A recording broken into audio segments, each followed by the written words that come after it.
अस्सलाम वालेकुम, good morning. Good morning everybody, क्या हाल है आप लोगों का? अच्छा, एक चीज़ प्लीज़, पहले तो स्टार्ट होने से कल की डेवलपमेंट्स पे तो ऑफ कोर्स हम बात करेंगे और आपको पता है कि खान साहब को बहुत ज़बरदस्त किस्म की रिलीफ मिली है फ्रॉम द सुप्रीम कोर्ट।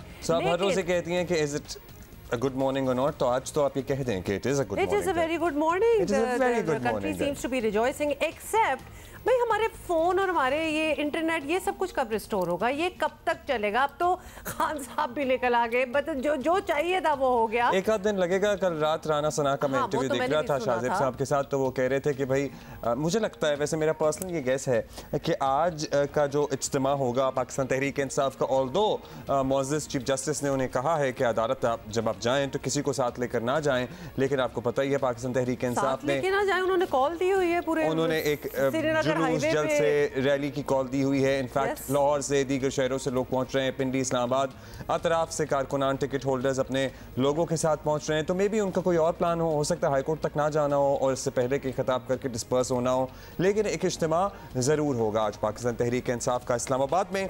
और कल जैसा कि आपने बताया बड़ा रिलीफ मिला, लेकिन at the same time Pakistan Tehreek Insaf के दीगर लोगों की गिरफ्तारियों का जो सिलसिला जारी है इसकी समझ में नहीं आ रही है लिटरली, एक्सेप्ट अ फ्यू, जैसे कि डॉक्टर यास्मीन राशिद वहाँ फिजिकली पाई गई थी जब ये कोर कमांडर हाउस पे धावा करने बोलने जा रहे थे और लोग उनको इन्फॉर्म कर रहे थे। But how was Shireen Mazari involved in it? How was Asad Umar? How was Shah Mahmood? How was Fawad Chaudhry? How was Ali Mohammad? How are others involved in it? So yes, there's a big question mark on these arrests. While Khan साहब was वो हिरासत में थे तो बाकी arrest हो रहे थे, fine, you could perhaps think कि क्योंकि उनके लीडर ही अरेस्टेड हैं तो इनको भी अरेस्ट कर रहे हैं। कल जब उनको रिलीफ मिल गया तो रात को जब उसके बाद अरेस्ट हुए, जैसे कि शीरीन मज़ारी को रात मतलब really dead in the night, और अभी थोड़ी देर पहले डॉक्टर यास्मीन राशिद, तो अब क्यों हो रहा है? तो इस बात की थोड़ी सी समझ नहीं आई। बहुत सी चीज़ों की वैसे तो समझने की ज़रूरत भी है, बिकॉज वी हैव टू सो इस सिलसिले में सर्टनली कोई द सेंस शुड प्रिवेल, और एक बेटर माहौल की तरफ अगर हम जाना चाहते हैं तो इन इक़दामात से तो नहीं जाया जा सकता। खैर, जो ये कर रहे हैं उनकी भी अपनी रीजनिंग और अपनी तौजीहात हैं और ये हो रहा है। इम्पॉर्टेंट बात यह है कि क्या ये सब कुछ कानून के मुताबिक हो रहा है? अगर कानून और आईने पाकिस्तान के मुताबिक हो रहा है तो सौ बिस्मिल्लाह, जो करना है कीजिए। ये इतनी डिबेटेबल चीज हो गई है कि आईन के मुताबिक या कानूनी है नहीं लग रहा कि हो रहा है आईन और कानून के मुताबिक, तो this certainly is giving a very wrong message, और इस सिलसिले को कहीं ना कहीं तो रुकना होगा। कब तक? मुझे यकीन है कि पूरी कौम जो हमें इस वक्त देख रही है, जो हमारा शो देखती है, वो इस बात को ज़रूर अग्री करेंगे और मेरे साथ अग्रीमेंट में होंगे कि अब क्या लीगल था क्या नहीं था, कानूनी नॉट। इंटरनेट तो वापस दे दे मुझे। तो आई एम सॉरी, मैं आज के शो के दौरान बार बार इसी चीज़ की प्ली करूँगी कि there should be other ways of controlling mobs and crowds. अगर आपका यही रीज़न था कि भाई मुश्किल पड़ी हुई थी मुल्क में और ये वो, और हमने जल्दी से इंटरनेट सर्विसेज बंद कर दी, क्यों? दुनिया में जब ऐसा कुछ होता है तो क्या वो काट देते हैं, इंटरनेट ख़त्म कर देते हैं कि जो तंग नहीं हो रही थी आवाम, आओ उनको भी तंग करें? तो come up with something else. We are here talking about digital Pakistan, हर चीज़ अब ऐप पे आ रही है, तो ये हम डेवलपर्स हैं, ये सीड मनी आई, ये इस बार का जो ये एग्जांपल है ना पिछले 3-4 दिनों से जो हो रहा है, दिस इज गोइंग, और अभी भी होश के नाखून नहीं ले रहे। खरबों का नुकसान हो रहा है, डेली बेसिस पे अरबों का नुकसान हो रहा है, खरबों का नुकसान हो चुका है। घर बैठे बिजनेसेस अपने कर रहे होते हैं वो भी गए। एक और बात मैं करना चाहता हूँ आप लोगों से, कल हमने बात की थी, आपको पता ही है, जियो पे आप देख भी रहे हैं, पेशावर में 9 की रात को एक मवेशी मंडी जला दी गई जिसमें तकरीबन 150 जानवर जिंदा जलकर मर गए। I can not get this thing out of my mind.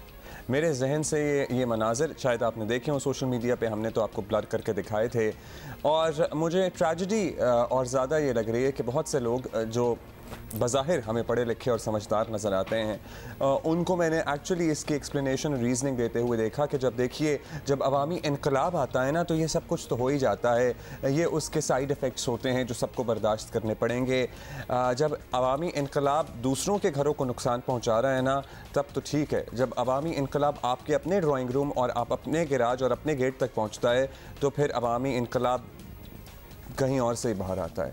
इसलिए मेरा ख्याल है कि एक दूसरे का बुरा नहीं चाहना चाहिए, और अगर कोई और जमात करती थी ये सारा कुछ तो भी गलत था, अगर आज आप लोग कर रहे हैं तो भी गलत है। इसलिए कुछ होश के नाखुन लें और पाकिस्तान को मज़ीद दलदल में घिरने से बचाएं।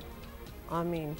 अब लो डाउन कल क्या क्या हुआ? तहरीक इंसाफ, जिस तरह हमने आपको बताया कि उनको बहुत बड़ा रिलीफ भी मिला है। अच्छा जी, तहरीक इंसाफ के लिए कल ऑब्वियसली आपको पता है कि सुप्रीम कोर्ट से बहुत बड़ी खबर आई और अदालत ने इमरान खान को सुप्रीम कोर्ट बुलाया। इमरान खान को सख्त सिक्योरिटी में अदालत लाया गया। उन्होंने तेज़ी से अदालत की सीढ़ियाँ चढ़ी और ख़ुद चल कर कमरा अदालत पहुंचे, which was a bit of A miracle वैसे। और चीफ जस्टिस ने कहा वेलकम खान साहब, तो ये भी चीफ जस्टिस का कहना था और आपको देखकर खुशी हुई। फिर मुख्तसर जो थी वो समाअत के बाद अदालत ने इमरान खान की गिरफ्तारी गैर कानूनी करार देते हुए रिहाई का हुक्म सुना दिया। अदालत के अहाते से गिरफ्तारी पर हुकूमत और नैब पर शदीद बरहमी का इजहार भी किया और अदालत ने इमरान खान को आज दिन 11 बजे इस्लामाबाद हाई कोर्ट में पेश होने और हाई कोर्ट का हुक्म मानने की हिदायत भी की थी, लेकिन हाई कोर्ट ने तो इसको लीगली करार दिया था। लेकिन अब दोबारा भेजा जाएगा ना। ख्वाजा तारिक रहीम की ऑडियो लीक नहीं आपने सुनी? उन्होंने उसके दूसरे हिस्से की प्रेडिक्शन अभी दी है ना। एक हिस्सा तो हो गया पूरा, अब दूसरा पूरा होगा। उस ऑडियो के मुताबिक तो आपको पता ही है कहाँ जाना है केस और फिर क्या फैसला होना है। लेट्स सी के हैविंग सेड दैट ये ऑडियो लीक्स, अच्छा इस पे फुट नोट साइड पे रख लें, इस पे हम बाद में बात करेंगे कि ये ऑडियो लीक्स क्या है जो धड़ धड़ करके आना स्टार्ट हो जाती है। मेरा तो ख्याल है सारी बातें और सारी नेगोशिएशंस ही इन ऑडियो लीक्स पे ही होनी चाहिए। अच्छा फिर क्या हुआ जी? अदालत ने इमरान खान की बनी गाला जाने की दरख्वास्त मुस्तरद करते हुए उन्हें पुलिस लाइन्स गेस्ट हाउस में रखने का हुक्म भी दिया। मैं कहने लगी थी दावत दी, वैसे हुक्म दिया था। चीफ जस्टिस उमर अता बंदयाल ने रिमार्क्स दिए कि गेस्ट हाउस में इमरान खान बतौर मेहमान रहेंगे। अब बात तो फिर सही कर रही थी मैंने, दावत ही हुई ना, जो मेहमान होते हैं मेहमान को दावत दी जाती है। फैमिली के 6 लोग भी साथ रह सकते हैं, आपको पता है। मैं जरा पीछे टेक लगा लूँ, आप मुझे पूरी स्टोरी खाने में क्या पका है। अच्छा तो मतलब सारी एंटरटेनमेंट फिर बताए ना कि क्या हो रहा है। हाँ, और नेटफ्लिक्स एंड चिल भी कर सकते हैं। That goes without saying। अच्छा सुप्रीम कोर्ट में जी आपको बता दें कि समाअत के दौरान इमरान खान की गिरफ्तारी कैदी से मेहमान तक का सफर उन्होंने तय किया है। कल जो हमारे साथ ट्विटर पे हो गई है ना, मेन्यू डिसाइड करके दिया है इनको या नहीं? तो उसके बाद आज के अभी आप मेरा ख्याल है इंतजाम हम पूरा ही कर रहे हैं। इमरान खान की गिरफ्तारी के खिलाफ इस्लामाबाद का डी चौक मैदान जंग बना रहा, ये तो हम थोड़ा सा आपको बता दें। और पुलिस ने मुजाहिरीन को मुंतशिर करने के लिए आंसू गैस की शेलिंग की। Bye the way this is after his release, ये चीज़ें उसके बाद हो रही थी है? और जी बिल्कुल। और पीटीआई के कारकुन आंसू गैस के शेल वापस पुलिस पर फेंकते रहे और सुप्रीम कोर्ट से रिहाई का फैसला आते ही तहरीक इंसाफ के कारकुनों ने मुख्तलिफ शहरों में फिर जश्न भी मनाया और मिठाइयाँ भी तकसीम की और ये जो आपका फेवरेट होता है भंगड़े डाले की थाप पर भंगड़े डाले। और देखें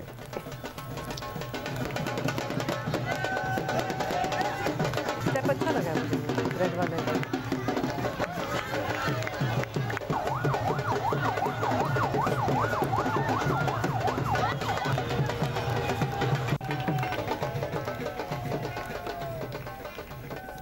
और हुकूमत पे तो जैसे औस पड़ गई, मैं कहता हूँ वहाँ तो उनकी तो हुकूमती वज़रा की शक्लें देखने वाली थी कल। बल्कि आपको पता है फिर रात को सारे ही बैठे हुए थे और काफ़ी शोज आज बड़ी मीटिंग्स भी होंगी, इजलास भी होंगे। पीडीएम का भी इजलास है, वफाकी काबीना का इजलास है और मतलब गुस्से में लग रहे थे सारे लोग। राना सना भी आए, गिवन अप टाइप सीन भी लग रहा था। राना सना भी आए और ख्वाजा आसिफ की भी गुफ्तगू फिर सामने आई और फिर अता तारड़ तो आपको पता है आ ही जाते हैं, निकल ही आते हैं, वो तो होते ही होते। तो वो सब लोग क्या कह रहे थे सुन लें जरा।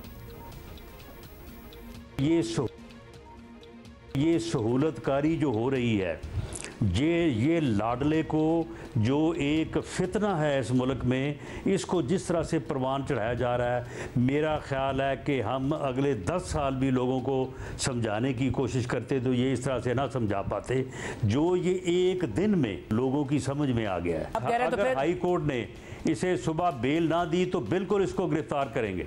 अगर बेल इसके खिलाफ जो ये बेल ना दी तो गिरफ्तार है। बात पे और रियासत पे हमलों के जो मुकदमा दर्ज है उनमें भी गिरफ्तार करेंगे। मैं जिसारत तो नहीं कर सकता कि अदलिया से सवाल पूछूं, लेकिन मीडिया की वसातत से कम ये सवाल ज़रूर सामने लाना चाहता हूं कि नवाज शरीफ से लेके मेरे जैसे वर्कर और बेशुमार हमारे साथी जो हैं वो क्यों अदलिया के जो है इस हुस्न सलूक से महरूम रहे हैं। और ये हुस्न सलूक जो है ये इस तरह सिलेक्टिव बुनियादों के ऊपर जो है क्या सिर्फ इमरान खान के लिए जो है वो महफूज है। अगर हालात ने ये डिमांड किया और ये फैसला काबीना कर सकती है, अगर हालात ने ये डिमांड किया तो एमरजेंसी भी लगती है।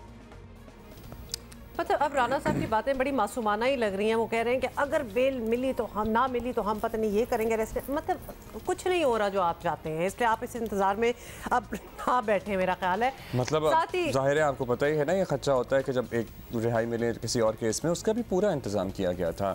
मतलब कि यहाँ रहें, इतने लोगों के साथ रहें, ये खाएं पिएँ, आराम करें, ये भी था कि आराम करें, मशवरा था। और फिर एक रिक्वेस्ट भी थी कि मजम्मत भी कर दें थोड़ी सी, और एक बड़ी बिग लेवल ऑफ सिक्योरिटी भी है। आपको पता है कि अगर वो बनी गाला उनको जाने देते या कहीं और फॉर दैट मैटर, तो किस तरह इंश्योर करते कि उनकी सिक्योरिटी भी होगी, तो क्यों ना अपने पास ही रखा जाए एज आर मेहमान in the guest house. This is also a background to it anyway. और ये सब कुछ जब कर लें, रिलैक्स हो जाए, तो थोड़ी सी मजम्मत कर दें प्लीज। ओह अच्छा, मैंने समझा था कि नेटफ्लिक्स एंड चिल। अच्छा बाय द वे ये बात, अच्छा जेन्युइनली अब बहुत से लोग शायद ये समझेंगे, और ऑब्वियसली ट्विटर का फोरम तो खुला ही है, आप लोग हमें काफ़ी माशाल्लाह गालियाँ शालियाँ दे रहे हैं, कल से वो ट्रोलिंग चल रही है, लेकिन खान साहब ठीक हो गए, चल रहे हैं बड़ा अच्छा।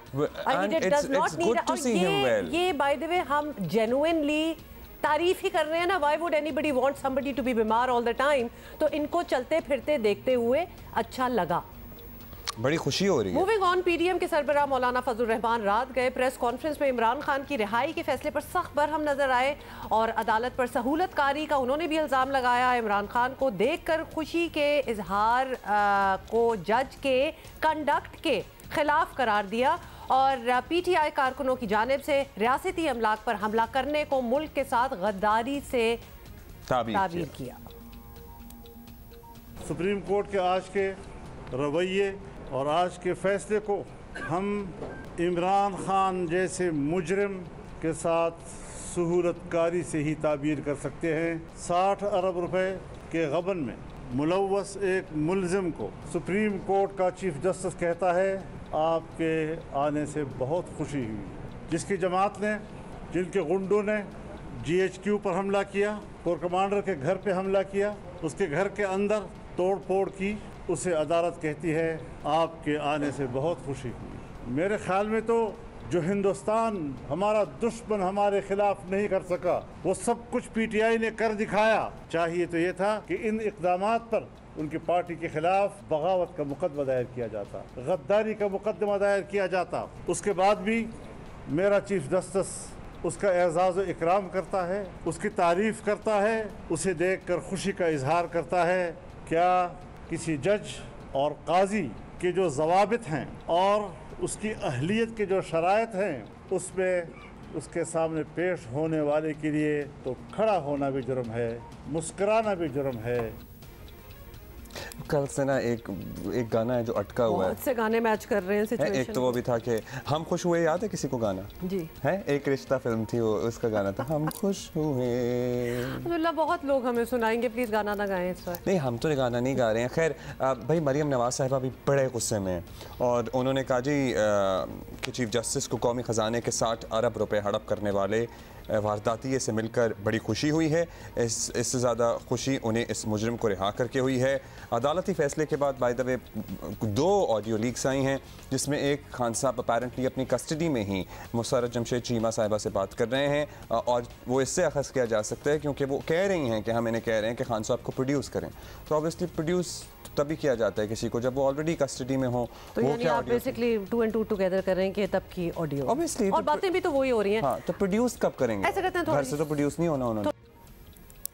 अच्छा जी, एक और वीडियो अच्छा बाय द वे अब ऑडियो भी लीक्स जो है ना, उनका वो रोल हो गया है कि we all take it in stride. कोई उनकी तरदीद भी नहीं करता, कोई ये भी नहीं कहता कि असली नहीं थी व्हाटएवर, बल्कि पता होता है कि ये कुछ ना कुछ तो इसका रिकॉर्ड होगा। और जियो न्यूज़ के नुमाइंदा खुसूसी अब्दुल कयूम सिद्दीकी और तारिक रहीम साहब की, ख्वाजा तारिक रहीम साहब की, जिनकी वैसे मेरे वो भी बाज नहीं आते, उनकी पहले भी मुताद्दिद आ चुकी हैं। यही ना बात ये है कि now they are taking it in stride. क्या ऑडियो थी वो भी सुन लिया। उन्होंने प्रेडिक्शन की है जिसमें से आधी पूरी हो चुकी है, आधी अभी आज होगी। चलें जी, अभी बेल वाला पार्ट रहता है आज, लेट्स सी क्या होता है। अभी हम अपने हमारे कॉरेस्पॉन्डेंट्स हमारे साथ ही हमारा वेट कर रहे हैं। ज़रमीन ज़हरा हमारे साथ हैं पुलिस लाइन से, जहां इमरान खान साहब बतौर मेहमान हैं, और Awais Yousafzai is outside the high court, जहां पे आज 11 बजे पेश होना है। सो हम पहले चलते हैं ज़रमीन के पास। ज़रमीन बताइएगा, आपको पता ही है कुछ लोगों को इमरान खान साहब के साथ रहने की, रुकने की, टाइम स्पेंड करने की इजाज़त भी थी, सदर मुमलिकत की भी मुलाकात हुई है उनसे। सो और कौन कौन था उनके हमरा? जी, जिस तरह से बताया गया कि कल वज़ीर-ए-आज़म साबिक़ वज़ीर-ए-आज़म इमरान खान जो थे उनको सुप्रीम कोर्ट की जानिब से कहा गया कि आप पुलिस लाइन के गेस्ट हाउस में जो है वो स्टे कर सकते हैं, क्योंकि उन्होंने पहले इस्तदा की थी कि उनको बनी गाला रहने दिया जाए, लेकिन ये बताया गया कि बनी गाला उनके लिए सिक्योरिटी के लिहाज से सेफ़ नहीं है। उसके बाद उनको यहाँ से इस्लामाबाद में पुलिस लाइन के गेस्ट हाउस शिफ्ट कर दिया गया। यहाँ पर उन्होंने रात गुजारी है। यहाँ पर उन्होंने सुबह बताया जा रहा है कि उन्होंने पुरतकल्लुफ़ नाश्ता भी किया। रात उनसे मिलने जो है सदर मुमलिकत डॉक्टर आरिफ अलवी आए, और उनके साथ साथ वज़ीर आला गिलगित बल्तिस्तान जो थे वो भी आए, और जो सदर मुमलिकत से मुलाकात थी वो काफ़ी तवील हुई इमरान खान की। उसके अलावा उनके कुछ फैमिली के मेंबर्स उन्होंने लिस्ट फराहम की थी, क्योंकि सुप्रीम कोर्ट ने कहा था कि आप अपने बंदों की कोई 10 लोगों की लिस्ट फराहम कर सकते हैं जो आपसे मुलाकात करने के लिए आ सकते हैं, क्योंकि आप ज़्यादा रश वहाँ पर नहीं लगा सकते। 10 लोगों की लिस्ट में उनके कुछ फैमिली मेम्बर्स शामिल थे, वो भी उनसे मुलाकात करने के लिए आए। साथ ही साथ वज़ीर आला गिलगित बल्तिस्तान और सैफुल्लाह नियाज़ी जो थे वो भी मुलाकात करने के लिए आए, लेकिन ये बताया जा रहा है कि सदर मुमलिकत से उनकी मुलाकात जो थी वो काफ़ी तवील रही। आज 11 बजे हाई कोर्ट ने उनको तलब कर रखा है। अब से कुछ देर के बाद यहाँ से इमरान खान रवाना हो जाएंगे। साथ ही साथ मैं बताती चलूँ थोड़ी सी सिक्योरिटी के हवाले से, यहाँ पर भी काफ़ी सख्त सिक्योरिटी लगाई गई है, जबकि ये बिल्कुल ही पुलिस लाइन कश्मीर हाईवे पे, श्रीनगर हाईवे पे वाक़या है। श्रीनगर हाईवे को भी पूरी तौर पर कार्डन ऑफ किया गया है, और बिल्कुल इसके थोड़ा सा आगे जाके G10 में जो है हाई कोर्ट है, वहाँ पर भी सिक्योरिटी के सख्त इंतजाम किए गए हैं, क्योंकि सिक्योरिटी के लिहाज से ही इनको यहाँ पर शिफ्ट करने का कहा गया था। और इमरान खान को जिस तरह से कहा गया है, कल सुप्रीम कोर्ट ने ऑर्डर दिया था कि आप अकेले जाएंगे, कारकुनान को नहीं लेके जाएंगे, लेकिन आज जैसे कि आपने बताया कि रैली की भी कॉल दे रखी है। वापसी पर यह बताया जाएगा कि इमरान खान जो है वो खिताब भी करेंगे G12 के मकाम पर वहाँ पर कारकुनान से। तो ओवरऑल ये सूरत हाल है। अब से कुछ देर के बाद इमरान खान यहाँ से रवाना हो जाएंगे। नाश्ता वो कर चुके हैं, रात उन्होंने यहाँ से आराम गुजारी है। यहाँ पे 3 कमरों का ये गेस्ट हाउस है। जी ज़रमीन, सदर अलवी का तो आपने जिक्र किया, और ऑब्वियसली वो रिपोर्ट भी हुआ कि वो लेट नाइट उनसे मुलाकात हुई है। फैमिली मेंबर्स में कौन कौन थे? फैमिली मेम्बर्स का ज़राए ने हमें ये बताया है कि उन्होंने बुशरा बीबी का नाम फराम किया था, और साथ ही साथ उन्होंने उनकी 2 मेड्स का भी कहा था।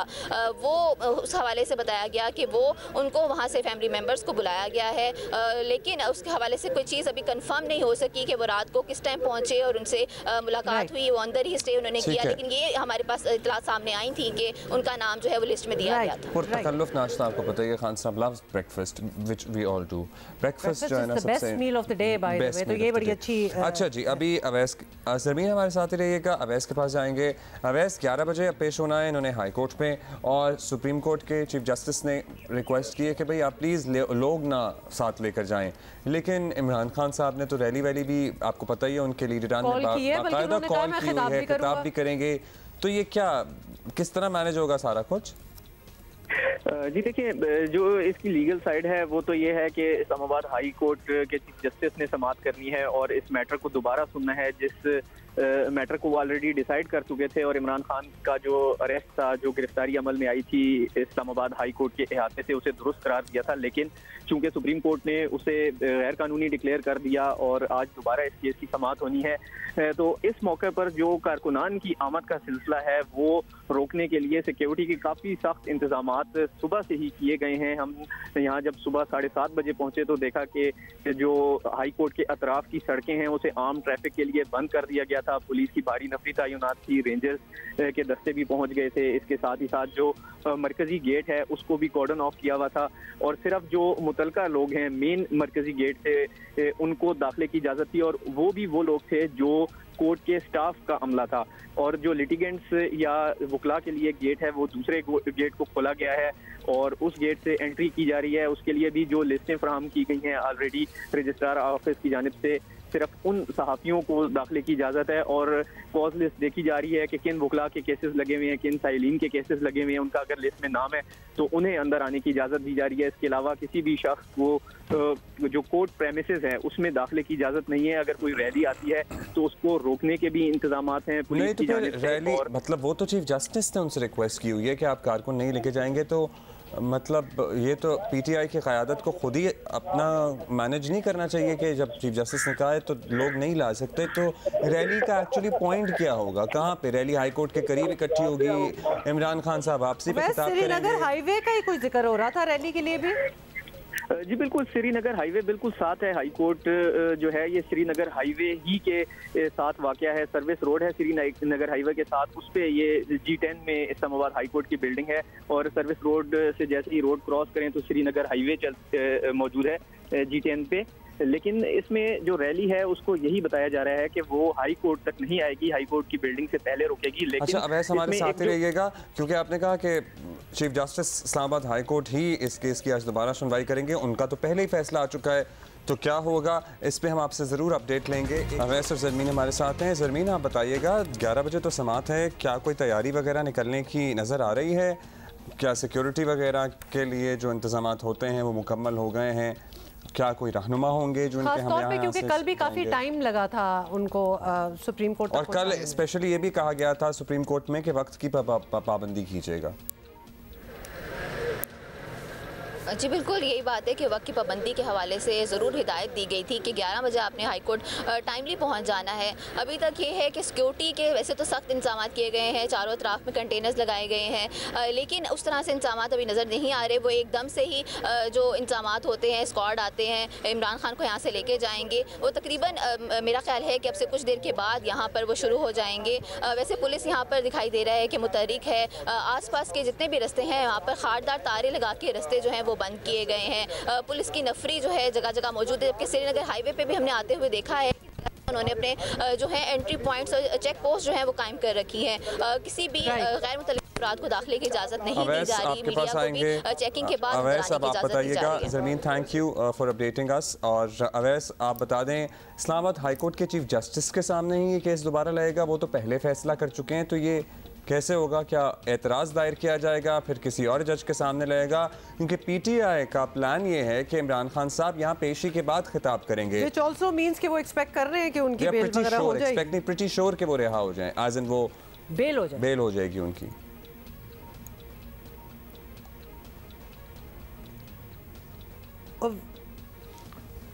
अच्छा, सिग्नल्स का भी इशू है ना, आपको पता है जगह जगह। सो रब्ता हमारा मुनक़ता हुआ है। Thank you Zarmeen, thank you. और ऑफ कोर्स आपसे हम अपडेट्स लेंगे बिकॉज अभी वो बता रही हैं तैयारियां हैं तो निकलेंगे। 11 बजे तो हाई कोर्ट पहुंचना है, इसमें मज़ीद बात करेंगे। और हमें मुनीब है हमारे साथ, मुनीब को हम ले रहे हैं, मुनीब फारूक या फिर हाँ। अच्छा, ये लेकिन ये सवाल बड़ा पर्टिनेंट है जो आपने किया। Obviously if he has given a call, Khan साहब ने कॉल एक दे दी है कि सारे मुल्क से सारे जो उनके कारकुनान हैं, जो फॉलोअर्स हैं, वो श्रीनगर G13 के मकाम पर। बिल्कुल, लेकिन वो हाईवे बहुत बड़ी है ना, हाँ, तो G13 का मकाम सेलेक्ट किया है, तो स्पेसिफिकली उधर पहुंचे और कि वो खिताब करेंगे तो नेचुरली फिर एक एक्सपेक्टेशन भी होगी। लेकिन आपको पता है कि खान साहब का तरीक़ेकार खिताब का, अब वो वाया वीडियो लिंक भी करते होते हैं, he doesn't have to be physically there as well. So let's see कि क्या होता है। गाड़ी के अंदर भी खिताब कर लेते हैं। एनी हाउ लेट्स सी क्या होता है। लेकिन ये मुझे समझ में नहीं आ रही बात कि इस्लामाबाद हाई कोर्ट के चीफ जस्टिस तो ऑलरेडी इस पे अपना फैसला दे चुके हैं, तो आज दोबारा वो इस केस की समाअत करके क्या करेंगे? सो मुनीब फारूक हमारे साथ मौजूद है, माहिर कानून है, सीनियर एंकर हैं।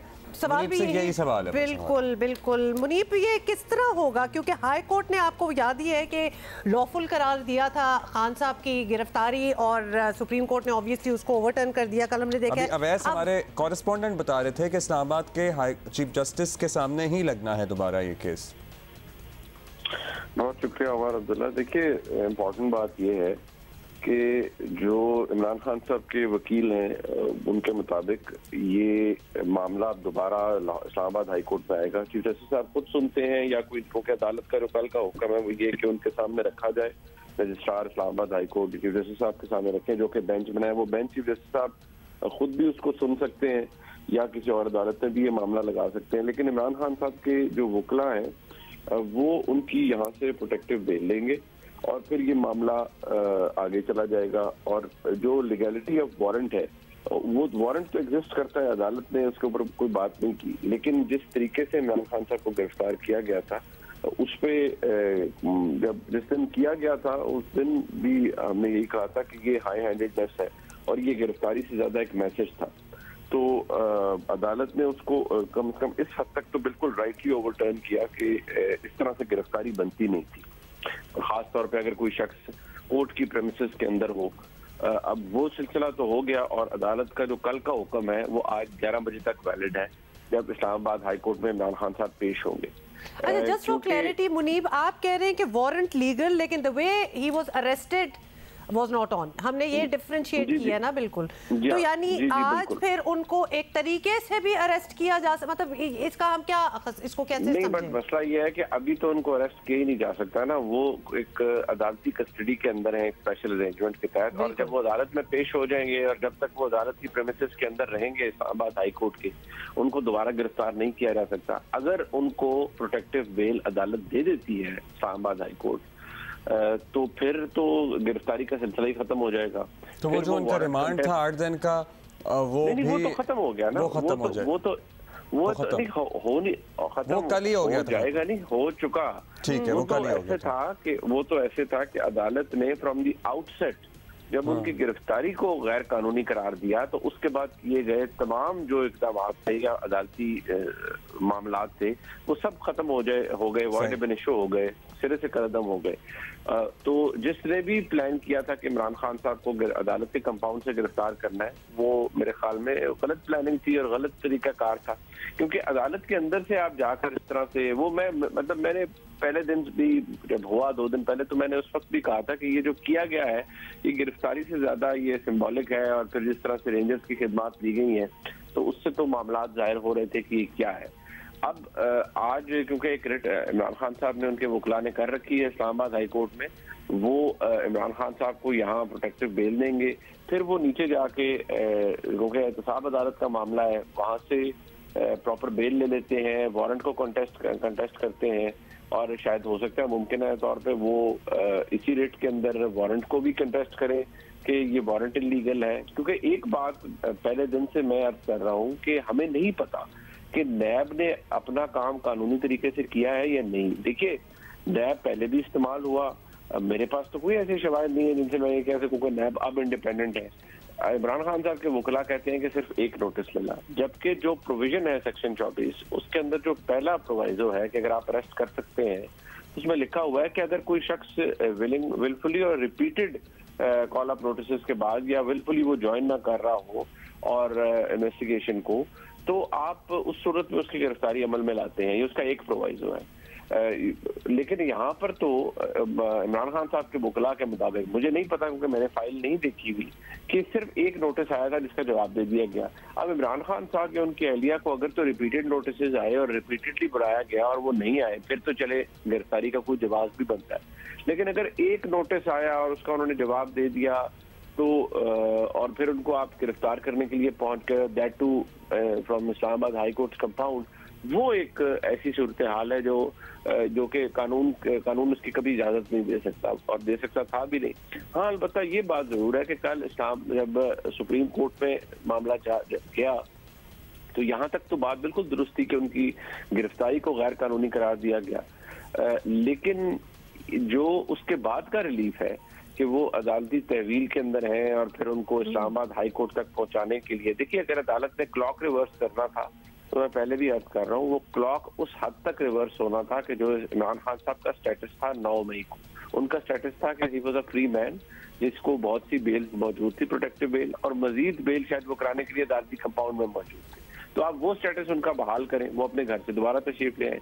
लेकिन क्योंकि इस बात का खतरा और हर चीज अपनी जगह मौजूद थी कि इमरान खान साहब को के हवाले से जो मुतअद्दिद मुकदमात और दर्ज किए गए हैं सीएसआई में, उनमें किसी मामले में इमरान खान साहब को गिरफ्तार किया जा सकता है, लिहाजा उनको प्रोटेक्शन देने के लिए ये एक्सरसाइज अमल में लाई गई। अच्छा, अब जो राना सनाउल्लाह ये कहते नज़र आ रहे हैं, वैसे तो खासे मायूस हैं वैसे वो, और जाहिर है कि उनकी अपनी लीडरशिप और उनके अपने सर्कल्स की तरफ से भी उन पर बड़ी तनकीद की जा रही है कि पहले पुलिस के ज़रिए तो गिरफ्तार कर नहीं सकते, जब करते हैं तो इतने बॉन्डे तरीके से कि वो गैर कानूनी भी साबित हो जाता है अदालतों से, और वैसे ही इट वॉज बैड ऑप्टिक्स। सो कि अगर इन्हें तमाम केसेस में बेल ना मिली तो हम दोबारा गिरफ्तार करेंगे, तो आपको उनकी ये स्ट्रैटेजी या उनकी ये ख्वाहिश कहीं मुकम्मल होती हुई नज़र आती है? देखिए, ये उनकी एक सियासी ख्वाहिश हो सकती है। जो मैंने तो अर्ज कर रहा हूँ कि जो हकायक हैं हम अपना तज्जिया या उसके ऊपर पेश कर सकते हैं। मैंने कल भी अर्ज किया, मैं अब भी कहूँगा कि इमरान खान साहब की जो गिरफ्तारी को गैर कानूनी दिए जाने का जो मामला था, अगर ये बात ख्वाजा तारिक रहीम साहब को, जो कि एक नामवर वकील है, उनको पता थी कि ये क्या होने जा रही है, तो मैं भी पाकिस्तान में ही रहता हूँ, और अगर मैंने ये कह दिया तो बहुत से लोगों को तकलीफ हो गई कि मुझे कैसे पता था। मुझे भी पता था, शायद जब ख्वाजा तारिक रहीम साहब को पता चला, शायद उस वक्त ही मुझे उससे पहले एक रात पता चल चुका था कि कल अदालत के अंदर क्या होगा। तो इसमें कोई अचंभे की बात नहीं है। खबर आ जाना, खबर किसी के सामने आ जाना या किसी को किसी चीज का पता चलना, वो कोई बड़ी बात नहीं है। लेकिन वो किस हद तक फैसला दुरुस्त है, मैं तो कह रहा हूँ, पहले भी दिन भी कहा और अब भी कहूंगा कि इमरान साहब की गिरफ्तारी का जो तरीकाकार था उसमें हाई हैंडेडनेस अंधे को भी नजर आ रही थी कि जो तरीकाकार अपनाया गया। अब अदालत ने उसे ओवरटर्न कर दिया है। एक एक्स्ट्राऑर्डिनरी रिलीफ इमरान खान साहब को मिला है। अब राना सनाउल्लाह साहब की जो ख्वाहिश है कि वो जी उन्हें गिरफ्तार कर लेंगे अगर अदालत है, अब ये देखिए इसमें तो अगर मगर है ना। अब अदालत इस फैसले के बाद जो सुप्रीम कोर्ट से आया है, क्या इस्लामाबाद हाई कोर्ट ये कहेगी कि नहीं, हम आपको प्रोटेक्टिव बेल नहीं देते और आपका वारंट बिल्कुल जायज है, आप अदालती कंपाउंड के बाहर जाइए ताकि पुलिस आपको गिरफ्तार? क्या अदालत ये कहेगी? बिल्कुल ऐसे नहीं कहेगी। और ऐन मुमकिन है कि बड़ी आसानी से इमरान खान साहब को आज अदालत के अंदर जब वो पेश हो तो हिफाजती जमानत मिल जाए। ज्यादा से ज्यादा क्या होगा, वो कहेंगे हम आपको 2 दिन का वक्त दे रहे हैं, ये हिफाजती जमानत है, आप कोर्ट ऑफ फर्स्ट इंस्टेंस जो कि ट्रायल कोर्ट है, क्योंकि अब नैब कानून में तब्दीली कर दी गई है, आप बेल ले सकते हैं नीचे से, तो आप वहां पर जाकर अपनी इस वारंट को भी चैलेंज करें और मीनवाइल आपके पास प्रोटेक्टिव बेल है।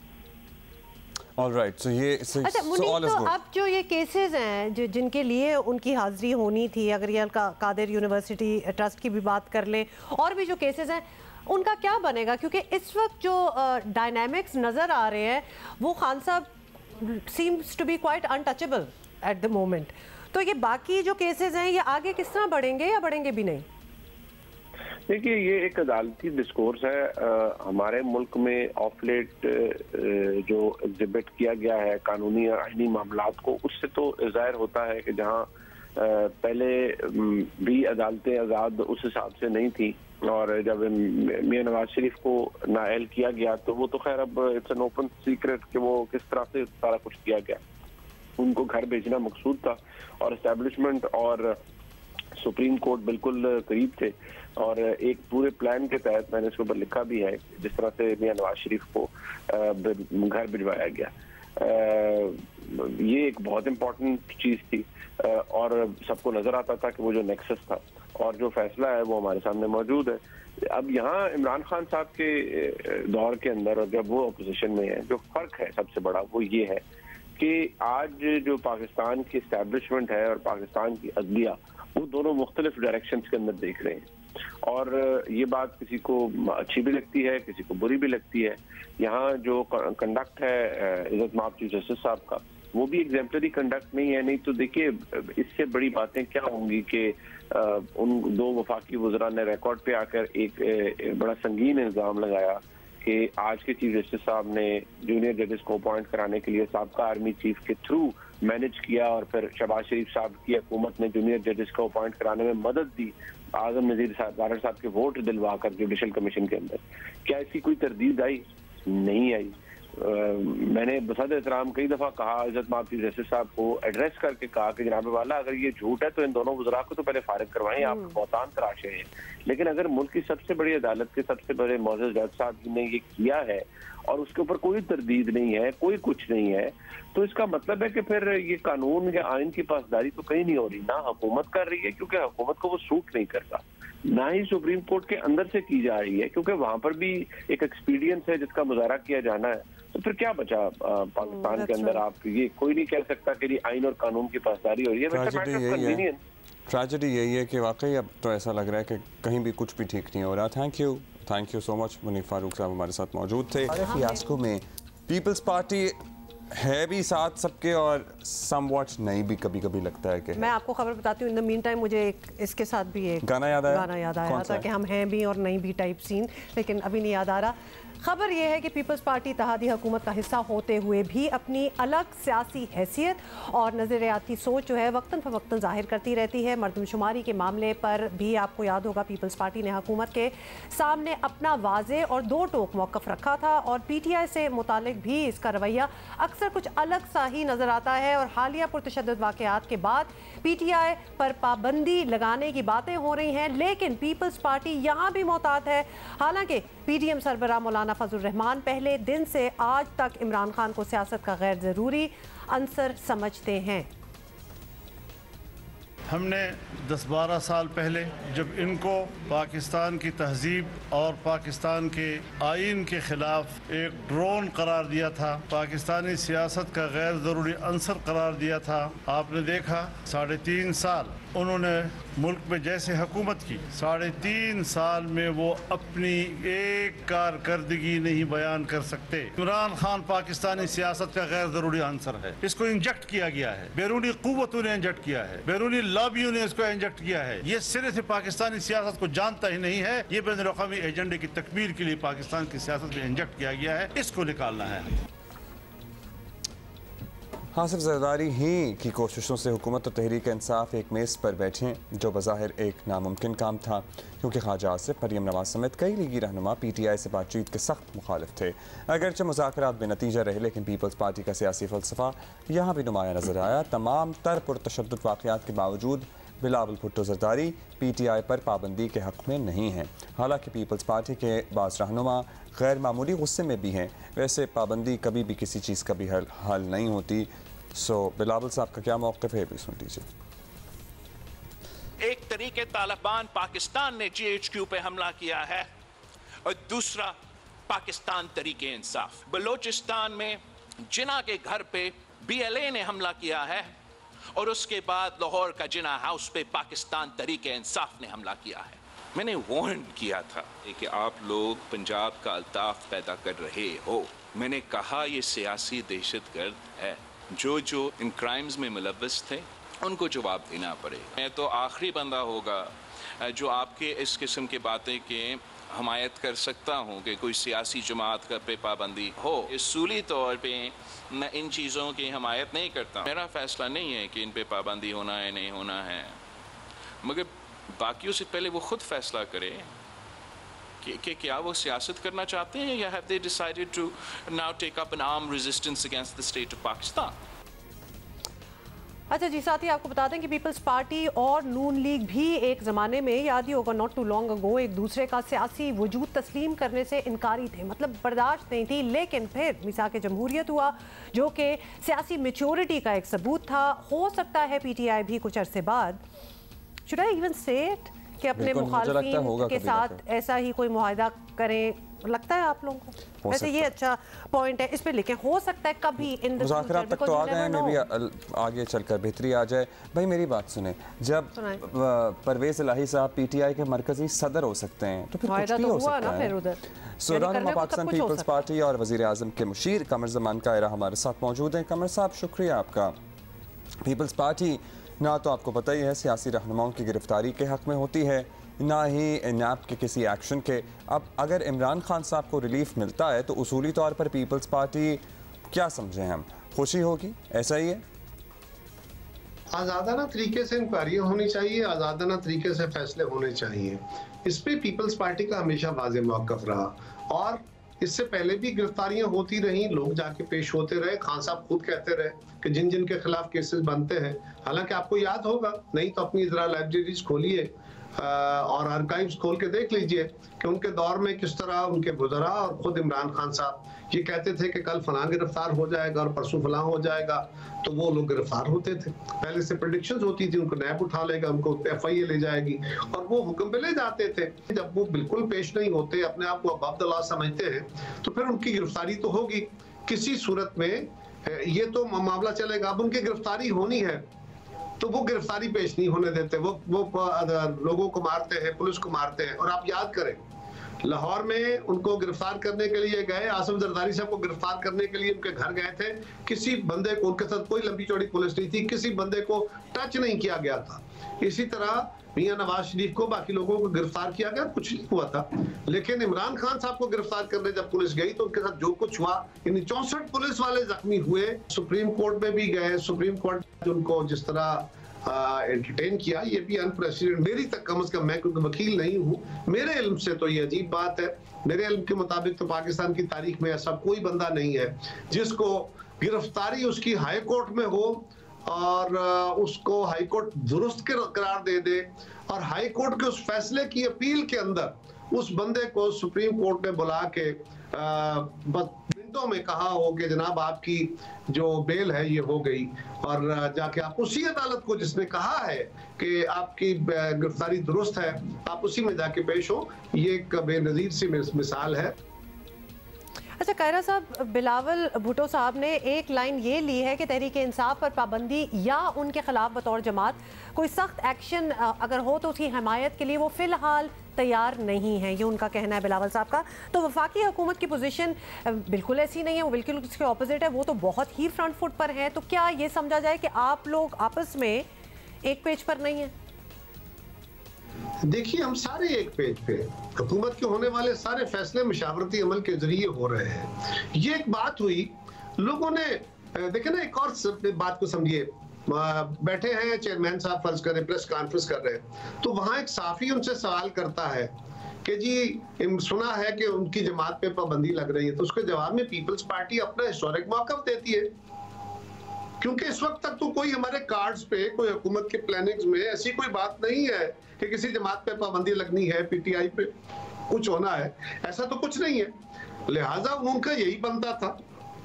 और दूसरी बात ये भी है कि हम समझते हैं कि जमातों पे पाबंदी मसाइल का हल नहीं होता, जमातों पे पाबंदियों से जमातें खत्म नहीं हुआ करती। हाँ, और जमातों के ऊपर पाबंदी इस तरह नहीं। जिन लोगों ने गलतियां की हैं, उन्होंने जिस तरह के जुर्म किए हैं, और बिलाशुबा इस वक्त PTI के कारकुनों ने बहुत बड़े घिनौने जुर्म किए हैं, जिन्होंने किए हैं उनको सजा मिलनी चाहिए, जो उसको लीड और इंसाइट कर रहे थे उनको सजा मिलनी चाहिए। जमातों के ऊपर पाबंदी लगा के आप मसाइल का हल नहीं निकाल सकते। सर्टनली जमातों पर पाबंदी लगाने की कोई भी हिमायत नहीं कर सकता, कोई भी जमहूरी रवायात की पासदारी करने वाला शख्स नहीं हिमायत कर सकता। इस सब मामले से मुंसलिक कायरा साहब, एक मजमूई सूरत हाल, बहरहाल आपका भी मौक़िफ़ हम चाहेंगे। मुकदमे जायज़ ना नाजायज़ भी बना लें तो गिरफ़्तार नहीं कर सकते, गिरफ़्तार कर लें तो पुरतशद्दुद बलवाई आ जाते हैं, एहतजाज रोक नहीं सकते, जिसे गिरफ़्तार किया उसे गिरफ़्तार रख नहीं सकते। तो क्या बतौर हुकूमत ये इत्तेहाद नाकाम नहीं हो चुका? खासी सुबकी हुई है हुकूमत की बात, अगर कोई महसूस करे तो। देखिए, गुजारिश ये है कि जो कुछ हम कर रहे हैं, हम आइन और कानून के दायरे के अंदर कर रहे हैं। मैंने पहले अर्ज किया ना कि अगर एक बंदे को ये फैसला कि ये मुकदमा दुरुस्त है या गलत है, ये ना इमरान खान हमारे बारे में जज है, ना हम इमरान खान के बारे में जज हैं, ना किसी और के बारे में हम जज हैं, ना कोई और हमारे बारे में जज हो सकता है। ये तो अदालतें ही फैसला करेंगी ना कोई सियासी जमात तो नहीं करेगी। लिहाजा हमने जो मुकदमे बने थे, उन मुकदमात में वो कानून को मतलूब थे, उनके साथी मतलूब थे। जब उनको गिरफ्तार करने की सूरत हाल आई तो उसके जो ऊपर जो उन्होंने, उनकी जमात ने रवैया लिया, और फिर खान साहब पिछले 6-8 महीने से जिस तरह की सूरत हाल क्रिएट कर रहे हैं, जो फिजा बना रहे हैं कि उनको इस अमल में अगर गिरफ्तार किया जाता है तो आप बाहर निकलिए, आप इनका मुकाबला कीजिए, इसके बाकी लोग और इनसाइट कर रहे हैं, आपको भी सुन रहे हैं, मैं भी सुन रहा हूँ, वीडियोस ऑडियोस जो आ रही हैं। तो इसमें इस सारे अमल के अंदर रहते हुए जो हम कर रहे हैं, फिर उनको जो अदालत रिलीफ दे रही है, जिस तरह दे रही है, वो भी बड़ा हैरान कुन है। लेकिन ये तय कर दें फिर इस मुल्क के अंदर कि जो पॉपुलर लीडर होगा, जिसके साथ लोग होंगे, उसके खिलाफ कोई केस दर्ज नहीं होगा, वो किसी केस में गिरफ्तार नहीं होगा। वो चलें, अब तो अभी तो ऐसा लग रहा है कि प्रेसिडेंट सेट हो रहा है या होता चला जा रहा है। बहुत शुक्रिया आपका कमर ज़मान कायरा साहब। अब आई गेस हुकूमत को अपनी कारकर्दगी पे गौर करना चाहिए और अपने गिरमान के अंदर झांकना चाहिए, और उनकी रिट क्या रह गई है बाकी ये भी सोचना चाहिए। आईसीसी ने सालाना वनडे टीम रैंकिंग जो है वो जारी कर दी है। ऑस्ट्रेलिया की टॉप पोजीशन बरकरार है, पाकिस्तान दूसरे और इंडिया जो है वो तीसरे नंबर पे है। और ये तो रैंकिंग है। अब आपको बता दें कि वनडे रैंकिंग में सालाना अपडेट के बाद ऑस्ट्रेलिया के पॉइंट्स जो हैं वो 113 से बढ़कर 118 हो गए हैं। पाकिस्तान का दूसरा नंबर है और पाकिस्तान के पॉइंट्स की तादाद है पीछे, मतलब लिटरली 2 पॉइंट से हम पीछे हैं।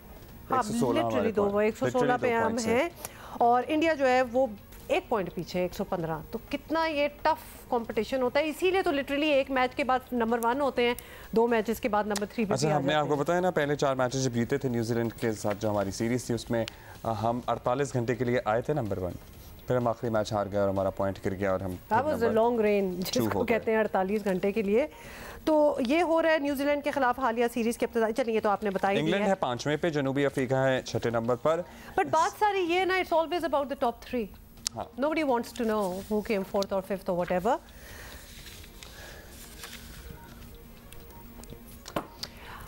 ब्रेक ले रहे हैं, लेकिन ब्रेक से पहले प्लीज इंटरनेट को बहाल किया जाए। मतलब वीपीएन को 36 बार कोई वैसे तो आपको इस्तेमाल भी नहीं करना चाहिए, बिल्कुल नहीं करना चाहिए बाय द वे, क्योंकि बिल्कुल आपका आईपी एड्रेस जो है वो एक्सपोज हो जाता है, हैकिंग के बहुत चांसेस होते हैं। नॉट यूज और सब्र करें। और राना साहब यार को खुदा दा खौफ, अब बाकी सब कुछ हो ही रहा है, इंटरनेट भी कर दें, कोई फर्क नहीं पड़ेगा, कोई फर्क नहीं पड़ेगा। अब भी नहीं तो प्लीज खोल दें। आपको ये बताएंगे कि भारत की आईसीसी पर इजारादारी तो पहले ही किसी से ढकी छुपी नहीं, लेकिन आईसीसी की कमाई का भी ऑलमोस्ट आधा हिस्सा अब भारत के पास जाएगा। आपको पता है बिग थ्री का तसव्वुर जो है वो आपको पता है माजी का हिस्सा बन गया है और अब सिर्फ बिग 1 होगा।